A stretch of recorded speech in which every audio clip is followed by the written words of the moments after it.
नमस्कार शेतकरी मित्रांनो, तुम्हा सर्वांचं आपल्या फार्मर्स वर्ल्ड या युट्यूब चॅनलवर स्वागत आहे. मित्रांनो, आत्ताची ही ताजी बातमी आहे की 19वा हप्ता हा शेतकऱ्यांच्या खात्यात जमा होण्यास सुरुवात झालेली आहे.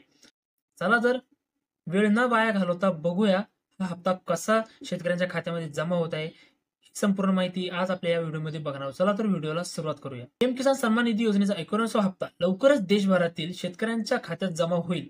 या योजनेअंतर्गत शेतकऱ्यांना वार्षिक 6,000 रुपयांची मदत मिळते. तुमचे लाभार्थ्यांच्या यादीत नाव आहे का ते पण बघून घेऊ शकता. केंद्र सरकार अनेक कल्याणकारी योजना राबवते. त्यात पंतप्रधान किसान सन्मान निधी योजना ही एक आहे. या योजनेचा 19वा हप्ता लवकरच देशभरातील शेतकऱ्यांच्या खात्यात जमा होईल. या योजनेअंतर्गत शेतकऱ्यांना वार्षिक 6,000 रुपये मिळतील. आतापर्यंत योजनेअंतर्गत 18 हप्ते शेतकऱ्यांच्या बँक खात्यात जमा झाले आहेत. त्यातच पुढील हप्त्याविषयीचा खुलासा केंद्रीय कृषी मंत्री शिवराज सिंग चौहान यांनी केला आहे. पण तुमचे लाभार्थ्यांच्या यादीत नाव आहे का हे एकदा तपासून घ्या. प्रधानमंत्री किसान सन्मान निधी योजनेचा 19वा हप्ता हा 24 फेब्रुवारी 2025 रोजी जमा होईल. पंतप्रधान नरेंद्र मोदी हे बिहार दौऱ्यावर असतील त्यावेळी ते हा हप्ता शेतकऱ्यांच्या खात्यात जमा करतील. हा कार्यक्रम दुपारी 2 ते 3:30 वाजे दरम्यान होईल.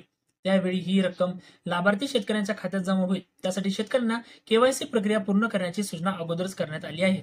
24 तारखेलाच प्रधानमंत्री नरेंद्र मोदी हे बिहारमधील भागलपूर इथून हा हप्ता वितरित करणार आहे. 19वा हप्ता जमा होण्यासाठी सरकारी गाईडलाईन्स जाहीर झाल्या आहेत. पीएम किसान योजनेतील लाभार्थी शेतकऱ्यांना ई-केवायसी प्रक्रिया अगोदरच पूर्ण करून घ्यावी लागणार आहे. या नियमानुसार ई-केवायसी करणे अनिवार्य आहे. त्यासाठी पीएम किसान योजनेच्या अधिकृत वेबसाईट म्हणजे pmkisan.government.in वर जाऊन ही प्रक्रिया पूर्ण करता येईल. आणि हो शेतकरी मित्रांनो, ह्या योजनेचा लाभ फक्त कुटुंबातील एकाच व्यक्तीला मिळणार आहे. तर पीएम किसान योजनेअंतर्गत नियमात बदल करण्यात आला आहे. या नवीन नियमानुसार कुटुंबातील पती, पत्नी, मुलगा, मुलगी लाभ घेत असतील तर आता एकालाच लाभ घेता येईल. इतर सदस्यांना योजनेचा लाभ मिळणार आहे. पीएम किसान योजनेबाबत केंद्र सरकारचे नवीन नियमावली समोर आली आहे. यामध्ये अनेक बदल झाले आहेत.